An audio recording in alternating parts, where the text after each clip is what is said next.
Hello friends, I am Pradum Sukarma and I welcome all of you on my YouTube channel Learn with Pradum Sir।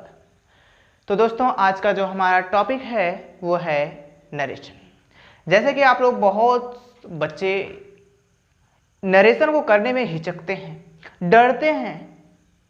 आज वो डर हम आपका समाप्त करने के लिए आए हैं। ये डर जो कि यार उसमें कितने भाग होते हैं, कैसे होता है, कब चेंजेस होते हैं पर्सन का, कब कौन सा रूल लगता है, कब टेंसेस का परिवर्तन होता है, मैं ये गारंटी देता हूँ आपको कि यदि आप हमारे सभी वीडियोस को देखते हैं नरेशन के, मैं इसमें कई पार्ट के करके लाऊंगा। यदि आप सभी वीडियोस को देखते हैं तो इसका मैं लिखित गारंटी दे सकता हूँ कि आपको नरेशन आ ही जाएगा। जैसे कि दोस्तों आप लोग हमेशा बोलचाल में यूज करते हैं। जैसे यदि आपसे कोई कह दिया कि रोहन मुझे मारने के लिए कहा, तो अब ऐसे ही आप नहीं किसी से कह देते हैं कि रोहन मुझे मारने के लिए कहा। उसे अपने शब्दों में कैसे कहेंगे, ये कैसे कहना ही आपको नरेशन सिखाता है। क्या सिखाता है? नरेशन ही आपको वो सिखाता है कि किसी को भी अपने शब्दों में कैसे व्यक्त कर पाएंगे, कैसे कह पाएंगे, यही नरेशन सिखाता है दोस्तों। बिल्कुल हाँ, तो यही नरेशन होता है। नरेशन का डिफिनेशन होता है the art of reporting to a word, once again repeat, the art of reporting to a words is called narration. किसी भी शब्द को रिपोर्ट करना ही नरेशन कहलाता है, यानी किसी भी शब्दों का वर्णन करना नरेशन कहलाता है या स्पीच कहलाता है दोस्तों। जैसे आपको बहुत सारे स्पीचेस बनते हैं, स्पीच में आप देखते हैं स्पीच कैसे बनते हैं। वहां पे किसी बात को डायरेक्ट कह दी जाती है, किसी बात को इनडायरेक्ट कह दी जाती है। अब डायरेक्ट इनडायरेक्ट का क्या मतलब है, यही समझना है दोस्तों। मेनली आपको यही समझना है। चलिए हम चलते हैं, इसके कुछ भागों को लेकर के अच्छे से समझने की प्रयास करते हैं। फिर से समझिएगा एक और बात कि नरेशन जो होता है वो नरेशन मतलब ये होता है कि किसी भी भाषण को, किसी भी वर्णन को हम अपने शब्दों में कैसे बोल पाएंगे, ये हमें क्या सिखाता है? नरेशन सिखाता है। चलिए अब हम देखते हैं नरेशन। तो जो नरेशन होता है दोस्तों, ये नरेट वर्ड से मिलकर बना है। और नरेट मीन्स होता है वर्णन करना, यानी किसी भी बात का वर्णन करना। और नरेशन मतलब होता है वर्णन या कथन।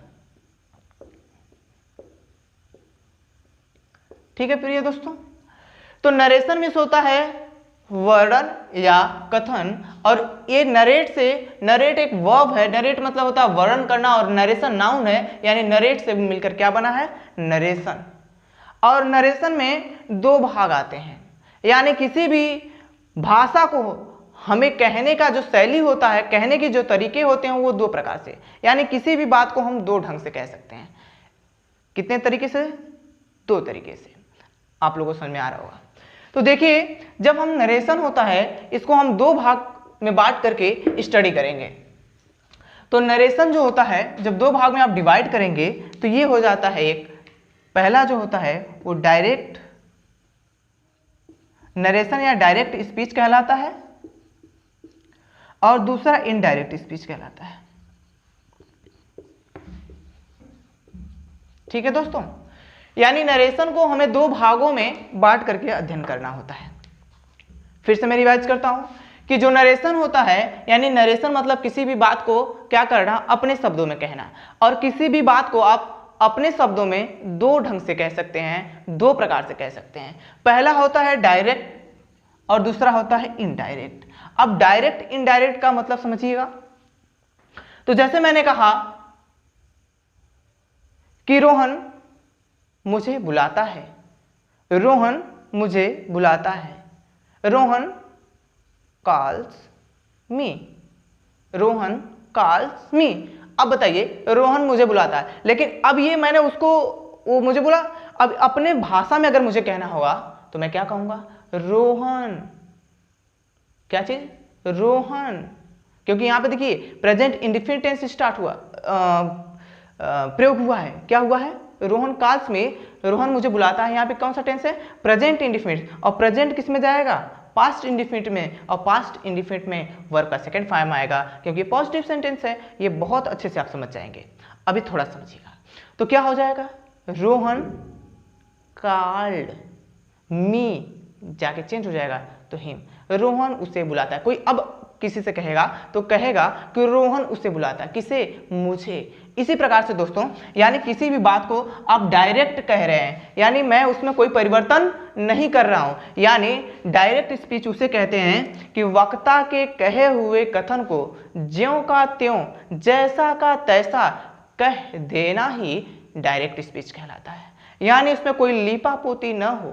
आज के डेट में बहुत लीपापोती होती है दोस्तों, किसी के बात पे इतना चढ़ाव बढ़ा के लोग कर देते हैं कि अगला जो सुनने वाला होता है वो खुद सोच नहीं पाता कि अगला ऐसा मुझे कहा होगा कि नहीं कहा होगा।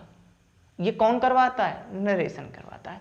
चलिए, डायरेक्ट स्पीच जो होता है दोस्तों, वो किसी के कहे हुए कथन को कैसे रहता है, जैसा सुना वैसा कह दिया, यही क्या कहलाएगा, डायरेक्ट स्पीच। और इनडायरेक्ट स्पीच उसे कहते हैं दोस्तों, यानी हमने किसी की बात को सुना और सुन करके किसी और को कहा, लेकिन जैसे सुना वैसे नहीं कहा, अपने शब्दों में, खुद के लफ्जों में, खुद के बनाए हुए वाक्यों के हिसाब से हमने उसको बताया, यही कहलाता है इनडायरेक्ट स्पीच। लेकिन दोस्तों एक इंपॉर्टेंट बात समझिएगा, डायरेक्ट से इनडायरेक्ट से में कहे हुए बात में कोई अर्थ में परिवर्तन नहीं होता है। यानी कहने का जो आशय होता है, जो डायरेक्ट स्पीच में होता है, वही इनडायरेक्ट स्पीच में होता है। ये आशय नहीं बदलते हैं, बदलता कौन है, बस बताने का तरीका, यानी वो जैसे कहा उसको मैंने अपने शब्दों में कहा, यही कहलाता है इनडायरेक्ट स्पीच। अब दोस्तों हम लोग सीखते हैं कि डायरेक्ट स्पीच में क्या क्या चीजें घटित होती हैं। आपने सीखा कि नरेशन क्या होता है, नरेशन बना कैसे, फिर से मैं रिवाइज कर देता हूं एक बार। नरेशन जो है नरेट वर्ड से मिलकर बना है, और नरेट मतलब होता है वर्णन करना, और नरेशन एक नाउन है जिसका मतलब होता है वर्णन या कथन। फिर मैंने आपको बताया कि नरेशन होता क्या है, यानी किसी के बात को कहने के ढंग को ही नरेशन कहा जाता है। और कहने के ढंग दो प्रकार से होते हैं, एक पहला डायरेक्ट स्पीच और दूसरा इनडायरेक्ट स्पीच। यानी किसी के कहे हुए कथन को हम ज्यों का त्यों अगर कह दिए तो डायरेक्ट स्पीच कहलाएगा, लेकिन किसी को कहे हुए कथन को ज्यों का त्यों न कह करके उसे अपने शब्दों में यदि आप व्यक्त करते हो, कैसे, अपने शब्दों में, खुद के शब्दों में व्यक्त करते हो, तो उसे हम इनडायरेक्ट स्पीच कहते हैं। ओके, चलिए अब हम समझते हैं डायरेक्ट स्पीच के कुछ भाग। डायरेक्ट स्पीच में 4 ऐसे इंपॉर्टेंट भाग हैं जो समझना बहुत इजी भी है और बहुत जरूरी भी है। चलिए तो हम स्टार्ट करते हैं डायरेक्ट स्पीच। पहले समझने की कोशिश करते हैं डायरेक्ट स्पीच क्या होता है, डायरेक्ट स्पीच में कितने भाग होते हैं, क्या क्या होते हैं। तो देखिए डायरेक्ट स्पीच जो होता है दोस्तों,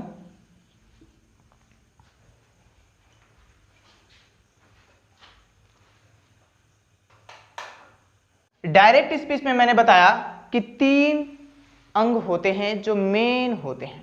एक अगला हम बढ़ा देंगे इसमें, तो उसको ज़्यादा सीखने की ज़रूरत नहीं होती है हमें, जिसे हम रिपोर्टर कहते हैं। दूसरा जो होता है रिपोर्टिंग स्पीच होता है दोस्तों।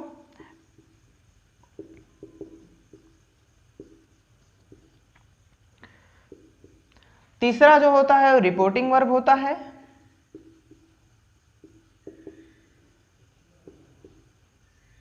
और जो चौथा होता है वो होता है रिपोर्टेड स्पीच। ये हमने आपको डायरेक्ट स्पीच के भाग के बारे में बताया।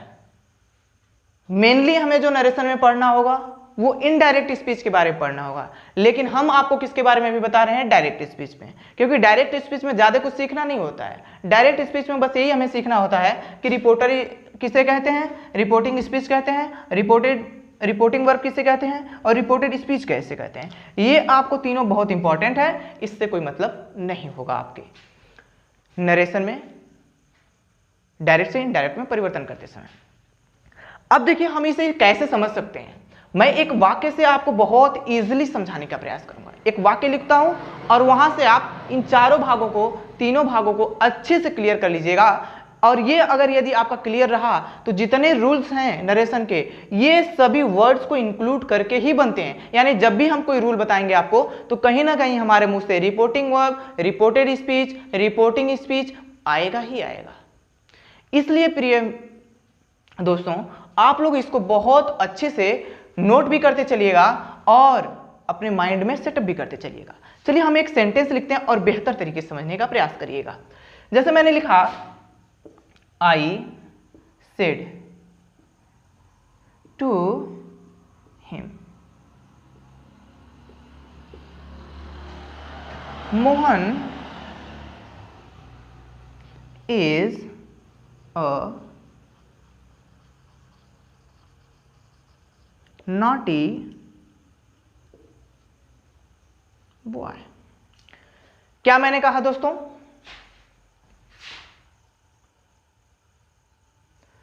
मैंने कहा आई सेड टू हिम, मैंने उससे कहा। किससे कहा? कोई होगा, उससे कहा। क्या कहा? आई सेड टू हिम, मैंने उससे कहा Mohan is a naughty boy, Mohan एक शरारती लड़का है। कैसा है? शरारती, दुष्ट है, मनबड़ाई दिखाता है। लेकिन अच्छे से समझिएगा कि हमें मनबड़ाई से लेने देना कुछ भी नहीं है ना, हमें नरेशन से लेना देना है। तो यहां पर नरेशन में डायरेक्ट स्पीच के जिस भाग की बात हम लोग कर रहे हैं उसको समझना जरूरी है। चलिए तो आई सेड टू हिम, अब इसको समझिएगा क्या कहते हैं। आई से लेकर के और सेड टू हिम तक दोस्तों, यानी आप आई सेड टू हिम, ये जो होता है पूरा का पूरा क्या कहलाता है दोस्तों? रिपोर्टिंग स्पीच कहलाता है। क्या कहेंगे आप इसे? रिपोर्टिंग स्पीच कहेंगे। यानी डबल इन्वर्टेड, क्या? डबल इन्वर्टेड, देखिए यहां पे डबल हमने इन्वर्टेड कॉमा लगाया, डबल इन्वर्टेड कॉमा के बाहर का भाग, फिर से समझिएगा अच्छे से, क्या? डबल इन्वर्टेड कॉमा के बाहर का भाग रिपोर्टिंग स्पीच कहलाता है। क्या कहलाता है? Reporting speech. और ये इधर भी हो सकता है पहले भी, और ये रिपोर्टेड स्पीच के बाहर भी, यानी ऐसे, यानी डबल इन्वर्टेड कॉमा के बाहर भी, मतलब पहले भी हो सकता है और बाद में। यानी जब भी आप देखेंगे तो डबल इन्वर्टेड कॉमा को नोटिस करके बताएंगे कि रिपोर्टिंग स्पीच कौन है। ठीक, अब देखिए रिपोर्टिंग स्पीच का जो वर्ब होता है, क्या दोस्तों क्लियर कर लीजिएगा कि जो रिपोर्टिंग स्पीच का वर्ब होता है ये सेड टू, ये रिपोर्टिंग वर्ब कहलाता है। क्या कहलाता है दोस्तों?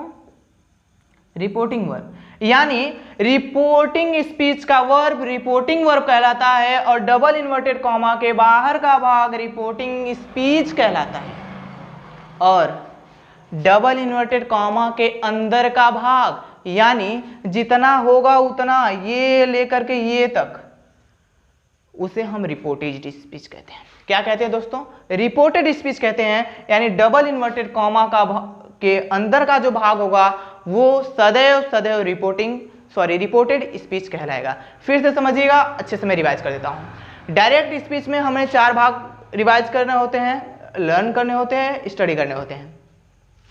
क्या? Reporting speech, reporting verb, reported speech. Reporter का मतलब सीधे समझ लीजिएगा, जो रिपोर्ट जाते हैं ना आप लिखवाने, तो जो लिखवाने गया उसे ही रिपोर्टर, यानी वक्ता को रिपोर्टर कहेंगे, बस इतना समझिएगा।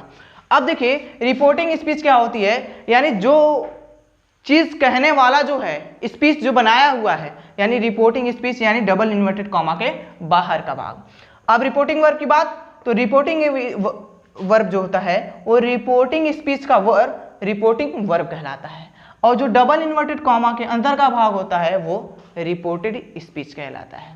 तो आप लोग, मैं ये आशा करता हूं कि आपको समझ में आ रहा होगा। लेकिन एक चीज और समझिएगा, जब आपको मैं 2 तरीके से नरेशन सिखाऊंगा, एक तो इनडायरेक्ट से डायरेक्ट और डायरेक्ट से एक दूसरा इनडायरेक्ट। जो मेनली आपको क्वेश्चन पूछे जाते हैं डायरेक्ट से इनडायरेक्ट, लेकिन मैं दोनों तरीके से सिखाऊंगा।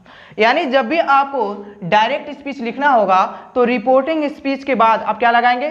कॉमा। नेवर फॉरगेट, कभी मत भूलना, क्या? कॉमा लगाना। इसके बाद आप डबल इन्वर्टेड कॉमा और पूरा वाक्य सेंटेंस जो होगा उसको लिख लोगे। इसके बाद यहाँ फुल स्टॉप लगाना है तो फुल स्टॉप, क्वेश्चन मार्क लगाना है तो क्वेश्चन मार्क, या एक्सक्लेमेशन मार्क लगाना है तो एक्सक्लेमेशन मार्क आप लगा सकते हो। ओके, चलिए, तो ये थे डायरेक्ट स्पीच से रिलेटेड बातें और हमने नरेशन के बारे में इससे पीछे बताया। तो आज के लिए इतना ही। अगले टॉपिक में हम आपको इनडायरेक्ट के बारे में विस्तृत अध्ययन करके विस्तृत तरीके से यानी एक एक अंग के बारे में बात करते हुए हर एक पार्ट को लाएंगे। लेकिन आपसे गुजारिश है कि वीडियो को अंत तक देखिए, ठीक है दोस्तों। तो मैं पूरा आशा करता हूं कि आप लोग इसे अंत तक देखेंगे। Thanks all of you to watching.